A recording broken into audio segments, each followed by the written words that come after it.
הסרבנות להתגייס לצבא על רקע אידיאולוגי אינה תופעה חדשה, אך התקשורת נמנעה עד כה מלעסוק בנושא.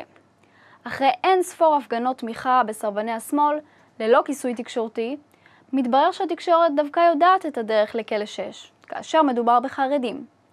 אנחנו רוצים לספר על סרבן נוסף, מעדה אחרת, שנשפט גם הוא על סרבנות ונכנס השבוע לכלא 6. עומר סעד, צעיר דרוזי, נגן ויולה מהכפר מרר. ما بدنا نخدم بالجيش مثل البشر بدنا نعيش ما بدنا نخدم بالجيش مثل البشر بدنا نعيش.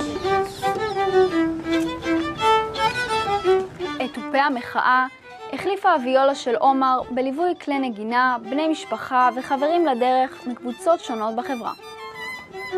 عارض التجنيد للجيش الإسرائيلي ولأي جيش آخر لأسباب ضميرية وقومية.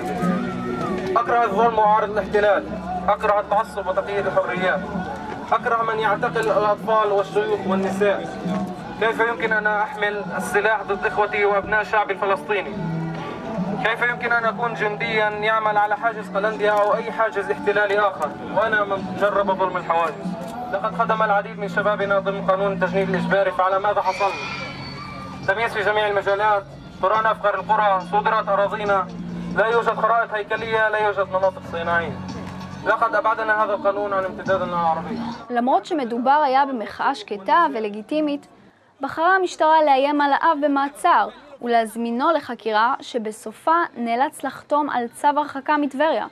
הם רוצים לעכב, הם רוצים מישהו אשם. אשם במה לא יודעים. הם נותנים לכל הברברים לעשות כל הפרובוקציה מול כל האנשים המתורבתים, ומזמינים אותי. אין בעיה, אנחנו נבוא, אם יש צורך, בואו נקרא את זה כמו שעומר קרא את זה. במקום לחשוש מהתפרקות ברית הדמים הצבאית בין הדרוזים למדינה, אפשר להתעודד מתהוותה של ברית אזרחית שנרקמת בימים אלו. לא במקרה בחר עומר ללבוש דווקא ביום זה את החולצה בה כתוב פראוור לא יעבור.